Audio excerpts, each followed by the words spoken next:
Students জ্ঞানজ্যোতি coaching সেন্টারের পক্ষ থেকে তোমাদের সকলকে জানাই আরো একবার স্বাগত।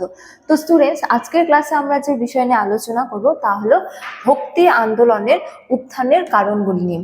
তো ভক্তি আন্দোলন নিয়ে আমরা আগের ক্লাসে আলোচনা করেছি, তোমরা যারা ক্লাসটি করনি তোমরা কিন্তু প্লেলিস্টে গিয়ে ভিডিওটি দেখে নিতে পারো। তো আজকের ক্লাসে আমরা যে বিষয় নিয়ে আলোচনা করব তা হলো ভক্তি আন্দোলনের উত্থানের কারণগুলি নিয়ে। তো আলোচনা শুরু করার পূর্বে তোমাদের বলে রাখি, তোমরা যারা যারা জিবিইউ অর্থাৎ গৌড়বঙ্গ ইউনিভার্সিটির অন্তর্গত 4th সেমিস্টারে রয়েছে, তোমাদের যাদের যাদের মেজর হিস্ট্রি রয়েছে তাদের পেপার 6-এর একটি গুরুত্বপূর্ণ টপিক নিয়ে আজকের ক্লাসে আমরা আলোচনা করব। তো আলোচনা শুরু করার পূর্বে তোমাদের একটা ছোট্ট ইনফরমেশন দিয়ে রাখি যে তোমরা যারা যারা ভাবছো তোমরা এই সেমিস্টারে আমাদের সাথে অনলাইনে যুক্ত হবে, তোমরা স্ক্রিনে দুটো নাম্বার দেখতে পাচ্ছ। এই দুটো নাম্বার হলো 7076398606 এবং আরেকটি হলো 6295916282। তো তোমরা এই দুটো নাম্বারের মধ্যে যে কোনো একটিতে যোগাযোগ করে আমাদের সাথে যুক্ত হতে পারো। এছাড়া তোমাদেরকে একটু কোর্স ডিটেলসটাও বলে রাখি যে তোমাদের যাদের যাদের মেজর কোর্স রয়েছে তোমাদের জন্য যে কোর্স ফিটা রাখা হয়েছিল সেটা রাখা হয়েছে 1199 টাকা। এছাড়া তোমাদের যাদের যাদের মাইনর কোর্স রয়েছে তোমাদের জন্য যে কোর্স ফিটা রাখা হয়েছিল সেটা রাখা হয়েছিল 699 টাকা। কিন্তু বর্তমানে তোমাদের জন্য একটি বিশেষ অফার রয়েছে যে তোমরা কেবলমাত্র 99 টাকা দিয়ে রেজিস্ট্রেশন করার মাধ্যমে পুরো কোর্সটা কিন্তু আমাদের কাছ থেকে পারচেস করে নিতে পারছো। এর জন্য তোমাদের আর কোনো ধরনের কোনো পে করতে হবে না। কেবলমাত্র 99 টাকা দিয়ে রেজিস্ট্রেশন করার মাধ্যমে তোমরা এই সেমিস্টারের পুরো 6 মাসের কোর্সটা কিন্তু আমাদের কাছ থেকে একবারেই পারচেস করে নিতে পারছো। তবে একটা কথা মনে রাখবে যে এই অফারটা কিন্তু কেবলমাত্র প্রথম 100 জন স্টুডেন্টদের জন্যই রাখা হয়েছে। তো স্টুডেন্টস, এই ছিল ইনফরমেশন। এবারে আমরা আজকের আলোচনা শুরু করব। তো আলোচনার বিষয় প্রথমেই বললাম যে ভক্তি আন্দোলনের কারণগুলি নিয়ে। তো বলা যায় যে ভক্তি আন্দোলনের উত্থানের পেছনে কিন্তু একাধিক কারণ ছিল।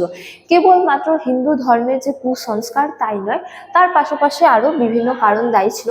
যেমন প্রথমত এই যে ভক্তি আন্দোলন, এই ভক্তি আন্দোলনের সূত্রপাত ঘটেছিল কিন্তু দক্ষিণ ভারতে। ঠিক আছে, তো ভক্তি আন্দোলনের প্রথম সূত্রপাত কোথায় ঘটেছিল? দক্ষিণ ভারতে। কোন সময়কালে ঘটেছিল, কেন ঘটেছিল, সেটা আমরা এবারে আলোচনা করব। ঠিক আছে, তো দেখো প্রথমতম বলা হয়েছে যে 7ম থেকে দ্বাদশ শতাব্দীর মধ্যে ভক্তিবাদ প্রথম শুরু হয়েছিল। ঠিক আছে, দক্ষিণ ভারতে আলবার্ট ও নায়ানার সন্তদের হাত ধরে। তো এই যে ভক্তি আন্দোলন, এই ভক্তি আন্দোলনের সূচনা কোথায় হয়েছিল? সর্বপ্রথম দক্ষিণ ভারতে হয়েছিল। ঠিক আছে, কাদের হাত ধরে? আলবার ও নায়নার সন্তদের হাত ধরে। ঠিক আছে, কবে হয়েছিল? 7ম থেকে দ্বাদশ শতাব্দীর মধ্যভাগে। ঠিক আছে, যে সময়কালে ভারতবর্ষে কেবলমাত্র মুসলিম আক্রমণের সূচনা হয়েছিল। ঠিক আছে, সেই সময়কালে ভারতবর্ষে কিন্তু ভক্তি আন্দোলনের সূচনা হয়ে যায় কাদের হাত ধরে? আলবার ও নায়নার সন্তদের হাত ধরে। এবারে আমরা এই ভক্তি বা বলা যায় যে এই সময়কালে ভক্তি আন্দোলনের উত্থানের কারণ নিয়ে আলোচনা করব। তো দেখো এক্ষেত্রে বলা হয়েছে যে তৎকালীন সমাজে বৌদ্ধ ও জৈন ধর্মের প্রভাব বেড়ে গিয়েছিল এবং হিন্দু ধর্মকে পুনরায় সাধারণ মানুষের কাছে জনপ্রিয় করতে এবং বর্ণ প্রথার কঠোরতা কমাতে দক্ষিণ ভারতে এই আন্দোলনের কি হয়? জন্ম হয়। তো তৎকালীন সময়ে যেহেতু ভারতবর্ষে মুসলিম আক্রমণের হাত ধরে কি হয়েছিল? ইসলাম প্রবেশ করেছিল।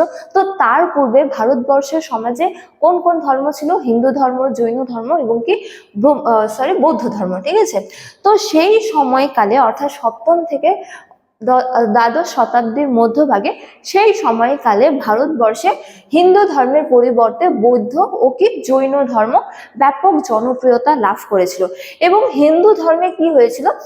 বিভিন্ন কুসংস্কার ঢুকে পড়েছিল, যার জন্য এক শ্রেণীর মানুষ হিন্দু ধর্ম থেকে দূরে সরে গিয়ে বৌদ্ধ ও কি জৈন ধর্মে দীক্ষিত হতে থাকে। ঠিক আছে, তো এই জন্য কি হয়? দক্ষিণ ভারতে সর্বপ্রথম হয়েছে যে মানুষদের পুনরায় হিন্দু ধর্মে দীক্ষিত করার জন্য বা হিন্দু ধর্মের মধ্যে যে কুসংস্কারগুলি ঢুকে পড়েছিল তা দূর করার জন্য কি হয়েছিল? ভক্তি আন্দোলনের সূচনা হয়েছিল। কবে? 7ম থেকে দ্বাদশ শতাব্দীতে। ঠিক আছে, তবে আমরা যে ভক্তি আন্দোলন আলোচনা করছি সেই ভক্তি আন্দোলনের সূচনা কোথায় ঘটেছিল?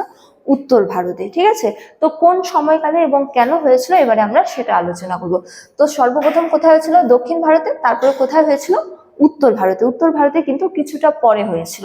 যেমন দেখো বলা হয়েছে যে দক্ষিণ ভারতের অনেক পরে, অর্থাৎ চতুর্দশ থেকে সপ্তদশ শতাব্দীতে উত্তর ভারতে এই আন্দোলন দাবানলের মতো ছড়িয়ে পড়ে।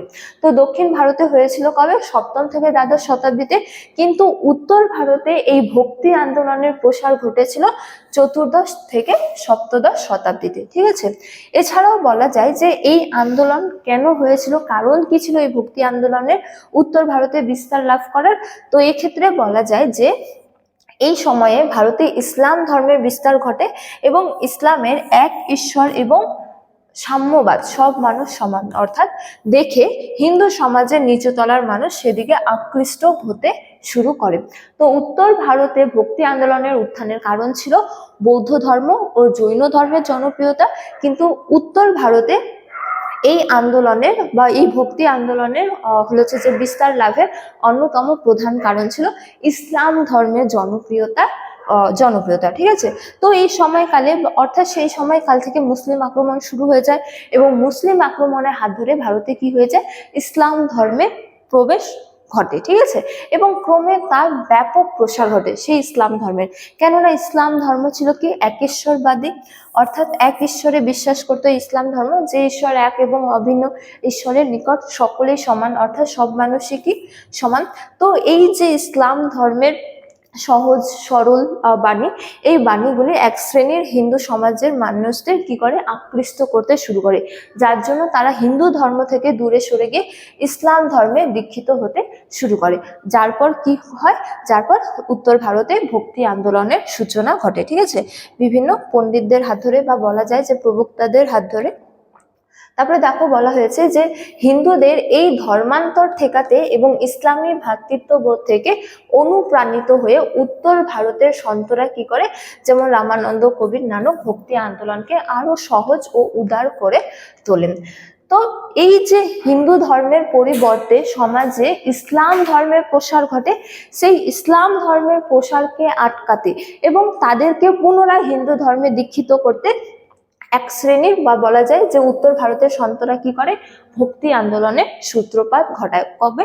চতুর্দশ থেকে পরবর্তীকালে। ঠিক আছে, বা চতুর্দশ শতাব্দী থেকে শুরু হয় উত্তর ভারতের ভক্তি আন্দোলন এবং কয়েক শতাব্দী ধরে এই আন্দোলন চলতে থাকে।